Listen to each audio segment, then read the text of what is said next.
दोस्तों नमस्कार, मैं हूं प्रीतम ऋतु और आप देख रहे हैं कवि प्रीतम ऋतु चैनल। दोस्तों आपने कहावत सुना होगा कि अगर सांप छुछंदर को मुंह में निगलना चाहे तो वो गले में फंसा कर रखता है, क्योंकि अगर वो निगल जाएगा तो सांप मर जाएगा, अगर उगल देगा तो अंधा हो जाएगा। इसलिए छुछुंदर को गले में ही रखकर जितना दिन जीना पड़ता है। वही हाल आज विपक्ष का है। मोदी को समझना मुश्किल ही नहीं है, असंभव है। मोदी उस शख्स का नाम है जो गुगली ऐसा फेंकते हैं विपक्ष पर कि जिसका काट किसी के पास नहीं है। आजकल संसद में एक चर्चा चल रही है वंदे मातरम पर। अब विपक्ष को ना निगलना बन रहा है ना उगलना बन रहा है। वह गुगली बीघा है, वह फेंका है मोदी जी ने कि सबको चित कर दिया है। किसी के पास कोई जवाब नहीं है कि मैं क्या कहूं क्या नहीं कहूं। याद रखिएगा, देश के मुसलमानों ने यह कहा कि हम वंदे मातरम किसी भी कीमत पर नहीं बोलेंगे। अखिलेश यादव टोटी चोर को आपने सुना ही होगा। टोटी चोर तो यह कह रहा है कि वंदे मातरम एक जो है नारा है, ये राष्ट्रीय गीत नहीं, नारा बोल रहा है। और उसी टोटी चोर के पार्टी का एक विधायक अबू आजमी, महाराष्ट्र का अबू आजमी, डायरेक्ट खड़ा होकर सदन में बोलता है कि मैं वंदे मातरम नहीं बोलूंगा। अल्लाह के सामने, अल्लाह के अलावा हम किसी को मां नहीं मानते, किसी के सामने सर नहीं झुकाते। इसलिए कि भारत माता है तो भारत माता के लिए हम लोग सर अपना नहीं झुका सकते हैं। मुसलमानों का खुला कहना है, मुसलमान विधायकों का या फिर संसदों का खुला कहना है। नहीं विश्वास है तो अभी अबू आजमी जो सपा का एक विधायक है, उसने क्या कहा ये सुनिए। अध्यक्ष महोदय, वंदे मातरम हम नहीं पढ़ सकते इसलिए कि हम एक अल्लाह को मानते हैं। हम दुनिया में किसी के आगे सर नहीं झुका सकते। ये हमारा मां के सामने भी सर नहीं झुकाते। हमारा मजहब अलाउ नहीं करता। तो सुना ना दोस्तों, अबू आजमी सपा विधायक डायरेक्ट बोल रहा है कि मैं वंदे मातरम नहीं बोलूंगा। और वंदे मातरम को वही टोटी चोर सदन में खड़ा होकर बोल रहा है कि यह एक नारा है जिससे अंग्रेज चिढ़ते थे। बच्चों से जब ये नारा लगवाया गया तो बच्चों को अंग्रेजों ने जेल में डाल दिया। वाह रे ज्ञान, वाह रे जानकारी, जिसको ये विपक्ष को तो पता ही नहीं है कि वंदे मातरम लिखा किसने है। मैं दावे के साथ बोल रहा हूं 99% विपक्ष को पता नहीं है कि वंदे मातरम है क्या, वंदे मातरम का हिंदी क्या है। मैं एलओपी राहुल गांधी को चैलेंज करता हूं, तुम उसका हिंदी डब करके सुना दो देश को कि वंदे मातरम का हिंदी क्या है। नहीं कर सकता, उसके पास औकात नहीं है, वो पढ़ा नहीं है, क्योंकि वो हिंदू विरोधी है। देश का सबसे बड़ा गद्दार कोई आदमी है तो वो पप्पू है, जान लीजिएगा आप लोग। टोटी चोर सदन में क्या बोला आपको सुनना चाहिए, सुनिए। वंदे मातरम को लेकर के हम लोग इतना देश को एकजुट कर दिए कि अंग्रेज घबराने लगे।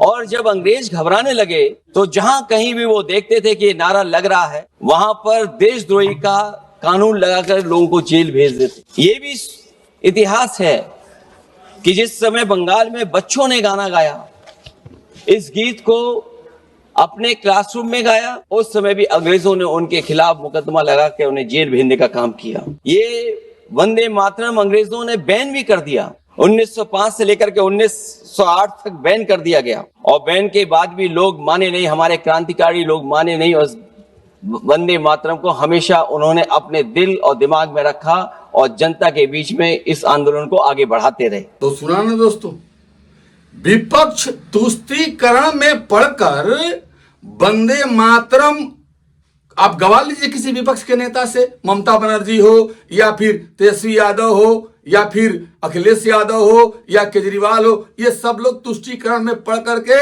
इस राष्ट्रीय गीत का अपमान करते हैं। उनको डर है कि मेरा वोट बैंक जो है कि नहीं वो बिखर जाएगा, मुसलमान इससे नाराज हो जाएंगे और हमें वोट नहीं देंगे। ये सोच करके वंदे मातरम का तिरस्कार बहुत दिनों से कांग्रेस करते आ रही है। और कांग्रेस ने जो तिरस्कार वंदे मातरम का किया, वो तिरस्कार किसी और पार्टी ने नहीं किया है। दोस्तों, एक बात और मैं बता दूं यहां पर कि वंदे मातरम वह जोश भरने वाला एक गीत है, स्लोगन है, जिससे खून में उबाल आता है, फौज के लोगों के खून में उबाल चढ़ता है और दुश्मनों के छाती पर चढ़ने की हिम्मत देता है। वंदे मातरम में वो ताकत है। अब रह गया टोटी चोर। टोटी चोर पर एक चुटकी लेने वाली बात मैं आपको बताता हूं। हालांकि यूपी में चुनाव 27 में है। एक लड़की बड़ी सुंदर ढंग से टोटी चोर के बारे में बोली है कि भाजपा वालों कुछ भी कर लो, आएगा तो अखिलेश यादव ही, आएगी तो साइकिल ही। उस लड़की ने टोटी चोर पर क्या चुटकी ली, वो वीडियो भी आप देखिए। बीजेपी वाले तुम्हें जितना कूदना है कूद लो, आएंगे तो अखिलेश यादव ही 2027 में, पर योगी जी के शपथ ग्रहण में।